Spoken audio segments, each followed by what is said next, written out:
Hey, it's Chris at the Gray Party.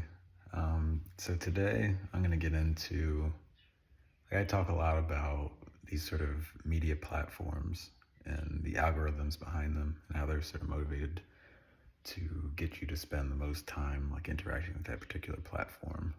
And I'm going to get into like how these algorithms work and caveat, I am ex Google, but I didn't work on like YouTube or anything, that algorithm.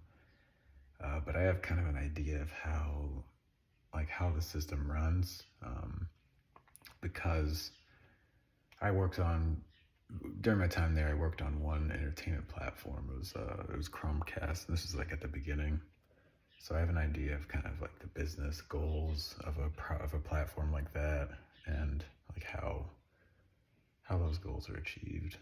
Um, so at a really basic level, the way it works is these platforms will run little experiments in hopes of affecting a certain metric that they want to maximize. So, like one example is at Chromecast, we wanted to maximize the amount of time that people spent, like watch hours, on Chromecast.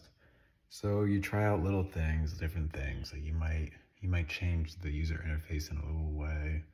You might make a change to like your recommender system and what data feeds into that.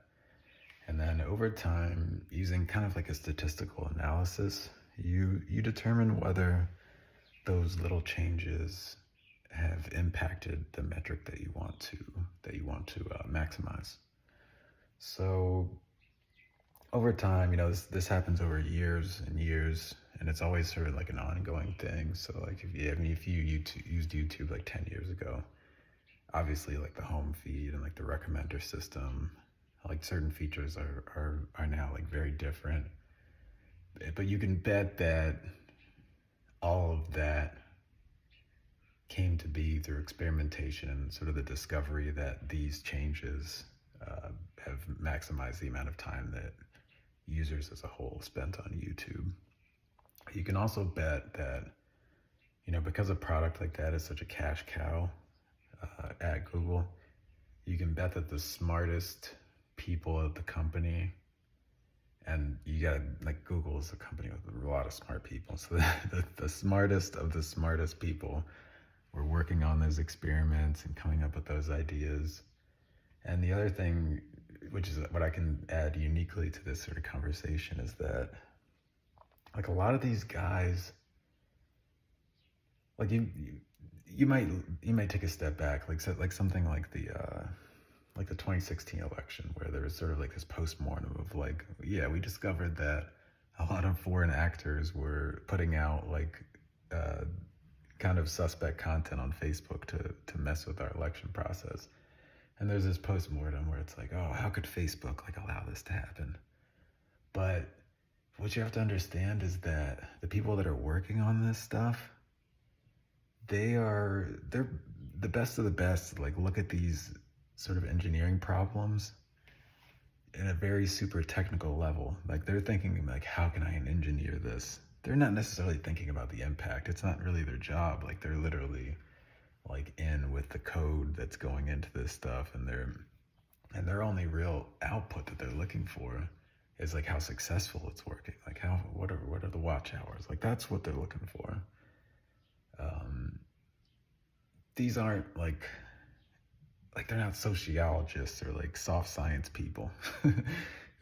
They're just out there trying to solve a problem, and the better they can do at that, the more money they make, and perhaps more importantly to them, the more they feel that they're doing a great job of, in their career. Like if you spend a lot of your life like working with computers, going to school for it, maybe you have a PhD, you you want that sense of accomplishment, and the way you achieve that in this realm is by working on the problem domain that you're working on, and proving success. Like it's that simple. Um, so I work in local media, so the incentives are a little bit different. Uh, I work on an app for like a local newspaper here in Philly, and I still get into this sort of like metrics driven stuff. The metric I look mostly at is like weekly active users, and what that means is like how many people looking back a week in the past have used the application that I work on. So that's kind of like my guiding force. It's local media inherently has this sort of like check where it's like if you go too far in the direction of just seeking like numbers, you start to lose your credibility. Like you end up being like a tabloid or something. So there's that inherent sort of social check in the local media. But even with that, it's tough to find a metric to really guide yourself by. Like I still think about like weekly active users as my like guiding metric, but like what's a better metric? I don't know. Just like brainstorming, like maybe it's like you have like a quiz on like local Philadelphia issues, and the better that your users do on that quiz, you think you're doing a better job. But that doesn't really tie in with like the business aspect at all. At the end of the day, it is a business, and a lot of your goal is to be able to operate that business so you can continue providing local news. So it's something to think about. Like I'm going to the new year, so I'm obviously thinking about different like sort of directions or like guiding principles to take me into this year. But I just wanted to sort of talk a little bit about like just how, you know, what these technologists are looking at, and how that affects basically what you see, what gets surfaced to you on the internet. Now, going back to YouTube, you know, there's the pure sort of like engineering aspect of maximizing the amount of time you spend on it, but then there's another layer with YouTube or a platform that's like built on like content creators, is that those content creators are also experimenting. Like their job is to make money. Their goals are very aligned with the social media platform in that they want to maximize the amount of time you spend consuming, but they want to maximize the amount of time that you spend consuming their channel, because that's what gets them the money they're looking for, the sort of visibility. So they're running experiments. I'm not really like a content creator, even though I'm running this YouTube channel. But I do know, and I'll sort of like to mix in some screenshots in here for the first time to just provide some metrics to that. But yeah, in the YouTube Studio app, you see like what your watch hours are, how many subscribers, etc. You can dig in and see like which videos are doing better. The holy grail, of course, is going to be watch hours, because that relates to how much money you're making, how much ad revenue you can sort of pull in. But these content creators are running experiments of their own. That's why you see, like if you see like YouTube video icons, or the thumbnails rather, you'll see like some trends. You'll see that, you know, putting like a bubbly text and maybe like an emotional reaction. Like you'll see the thumbnail where it's like, I can't believe what these Democrats are doing, and the guy's like, you know, like that's a very common thing to see on YouTube. And you can bet that the reason why they're doing that is because either they discovered, or some like consultant has told them, hey, this is what works best. Like this is what gets the most like engagement hours. So those are the sort of factors that are coming into like what you're seeing on your feed. And it's important to understand that, like to make the distinction. Like sometimes I think you get kind of caught in the illusion that's like, you know, this is being shown to me because this is informative, or like this is being shown to me because it's accurate information. No, that's not what's causing this to be shown to you.